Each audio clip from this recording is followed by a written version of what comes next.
Today, I want to discuss the number one thing that you need to do to make sure that you stay on the mats as long as possible, and that is keeping your journey fun.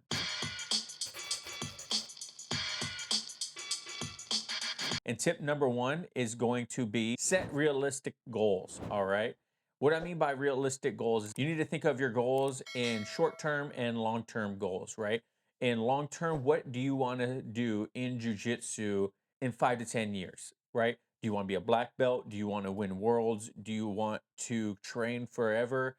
What is that long term goal that you want to achieve? And then you need to focus on your short term goals, right? Because if you're always focusing on your long term goals, then you are going to feel like you are not progressing nearly as much as you were hoping because you have such a long road ahead of you.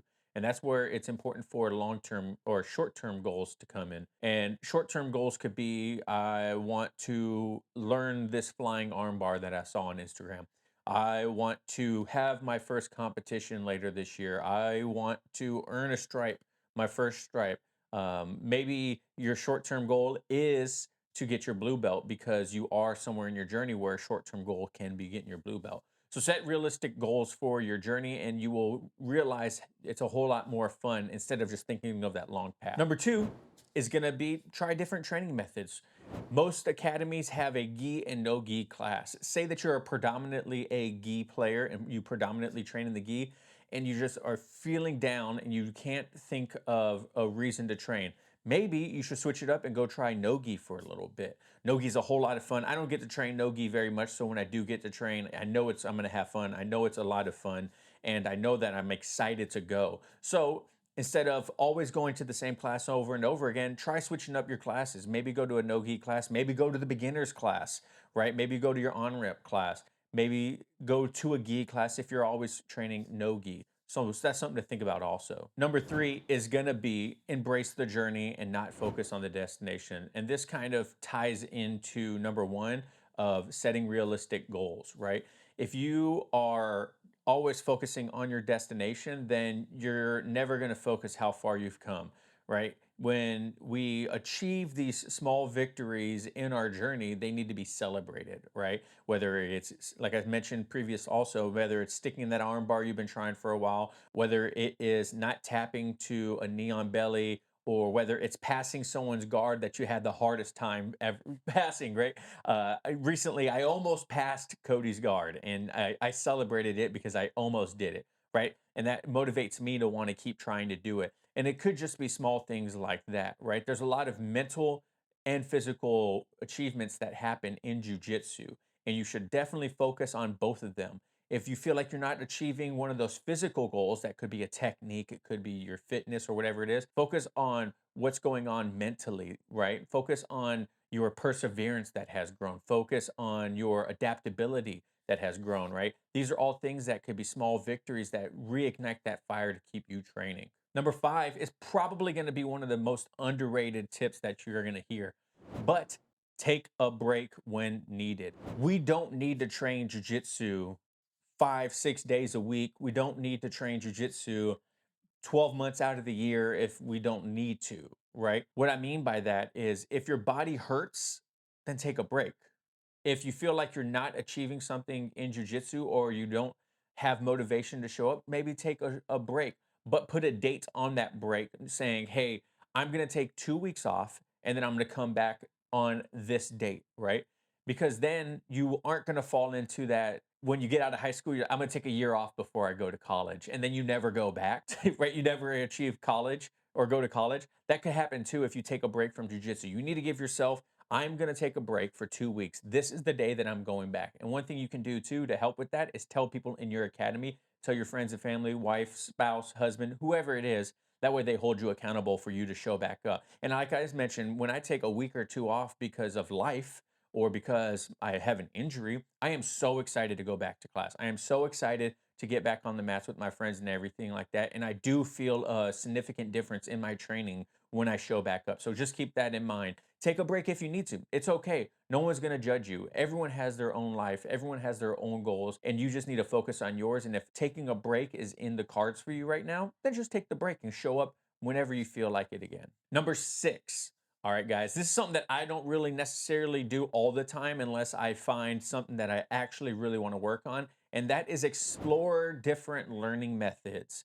What I mean by that is not gi or no gi. What I mean is to think about trying an instructional, watching a YouTube video, reading a jujitsu book, listening to another podcast or something like that. Something that kind of get your brain thinking about jujitsu, and then what it can do is motivate you to go back. How many times in like the 2010s did you see these motivational YouTube videos to go work out or to do jujitsu or whatever it is? You can honestly watch one of those and then really get motivated and excited to go train, right? You could also do like a BJJ fanatics course, or you could do like Jordan Pressinger's jiu-jitsu theory course or wrestling theory course, and you can start learning these things that excite you to go back. Like, I'm going to learn how to wrestle and I'm going to learn these techniques and I'm going to go try them on in class. And if you want $25 off of either of those courses, the theory or the Jordan Teaches Wrestling course, link down below if you guys want to check that out and support the channel.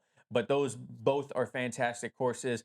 BJJ Fanatics, Jiu Jitsu X, all of those. If you are feeling in a slump, try maybe learning something new. Try a different learning method and watch a video, listen to a podcast or something like that. Number 7, this one I don't think a lot of people think about, but how about you celebrate someone else's victories with them? So, say you have a teammate that recently competed for the first time and they're super pumped about it. Celebrate it with them, right?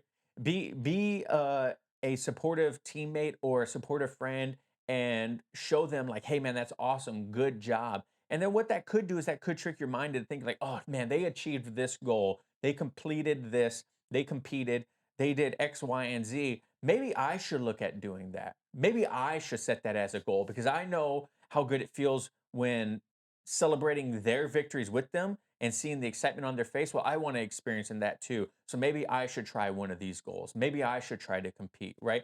When you can set a goal bigger than yourself, it really starts to make a big difference in who you are and how you view your journey, right? Because if you are always focusing on yourself and never your teammates, then you can miss a lot of things that could spark an interest in you as well. I don't really like competing very much, but watching my other teammates compete and watching them do good and bad made me feel more obligated to compete because they looked happy. They looked like they had fun. And I'm not saying competing is the end all be all, but it's just something you could think about, right? Try celebrating with your teammates and just see what happens. Maybe it'll spark an interest in you. And if it doesn't, it doesn't. At least your teammates know you care about them, right? Number 8, let's step outside of our comfort zone in jujitsu, aka our A game, right? Let's try working on something else. In jujitsu, a lot of times, I know I'm guilty of it too, where we'll fall into the trap of always working on the same things over and over again because we don't want to get submitted in class, because we want to get really good at this one thing. And we achieved somewhat mastery in this one thing. And then training can get boring because we're always looking for the same thing over and over and over again. If you go outside your comfort zone and you try to train something different, that could have great effects on your abilities. It could have great effects on your mentality, and then it also makes training interesting, right? If you're always going to that neon belly to armbar, or you're always passing guard the same exact way, or you're always playing top, try switching it up. Try doing something different. Really try to master a new skill. That could really ignite that earning to learn and try something different. And then it can go back into like our previous point where it's like now you can watch an instructional on it because you want to try something different, right? So just keep that in mind. If you're always doing the same thing over and over again every class, maybe try the technique of the day, try to incorporate that more into your live rounds, or maybe just work on something completely different to help you and want to learn more. Number 9, remember, Jiu-jitsu is really awkward in some positions, and you should embrace the awkwardness sometimes. I know when I'm rolling with like Cody, we like to kind of joke around and make light of rounds sometimes. Not every round in jiu-jitsu has to be 100% go, go, go. I'm trying to submit my opponent. I'm trying not to get submitted. Sometimes you can take, a round where you guys are just kind of like messing around, flow rolling, kind of, but, just having fun, cracking jokes with each other. I know when I roll with my friends, I really like to poke fun if they go for a submission. And I'm like, you're not getting it. You're not getting it. Usually end up getting submitted by them. But you could, just kind of put it in the air of a little bit of tongue in cheek and you could try to make the liveliness of the round a little bit more instead of being so focused. Craig Jones actually talks about this when he talked about how when he goes to other academies and he does seminars and stuff like that, he instantly makes the round not serious. That way people know like, hey, I'm not trying really hard, so you don't have to. And it can make the round a lot more fun and it can make your training a lot more fun. So every once in a while, if you're rolling with the lower belt instead of always smashing them, have fun.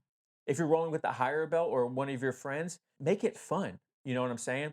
Have that designated training partner where you know like the round's always going to be good, no matter if it's flow rolling, you're not trying very hard, you're working on your B game, and then just make a couple rounds a week fun. Make it a little bit more playful. That can help out a lot and take a lot of the seriousness away from jujitsu. Okay. For a bonus tip, I'm going to recommend buying something jujitsu related, right? This kind of goes into the other things, the other methods before, like learning method. What I'm talking about is like maybe buy a new gi. I know when I buy a new gi, I'm super excited to step on the mats. Maybe buy a jujitsu book. Maybe buy a new belt. Maybe buy some elbows tight swag at elbowstight.com. Shameless plug. Buying new jujitsu gear sometimes, retail therapy, it might help. Just think about that. Maybe you need to increase your jujitsu apparel and gi collection a little bit. Maybe just buy one and then don't ask permission from your wife. And then, it's easier to ask for forgiveness than permission sometimes. So, but think about buying some new jujitsu gear. And finally, number 10, remember why you started. That is the most important thing to think about when you're doing jujitsu.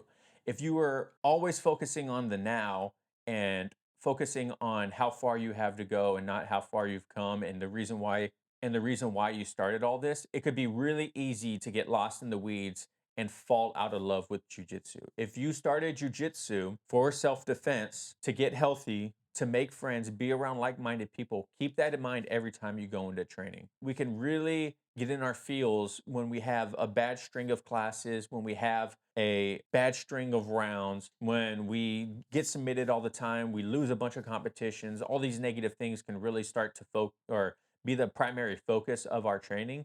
And we need to stop doing that, right? We need to focus sometimes on why we started our journey in jujitsu and why we love the sport so much, right? Because going back to your why you train will help you keep your journey in the right view, right? Now, I don't ever want to say that I don't think you should be hard on yourself when you don't achieve your goals or the things that you want to, but you do have to give yourself a little bit of grace and remember why you started jujitsu, guys. Okay. All right, guys, that's all I got. If you have anything else to add to this, please leave it down in the comments below. Send me a message over on Instagram. Comment it on Spotify. Remember, leave me a 5-star review wherever you can. It really helps the show out a lot. And if you leave me a review, I am greatly appreciated. Don't forget to check out the Patreon and YouTube memberships. Thank you guys so much for listening and watching at home. Until next time, peace.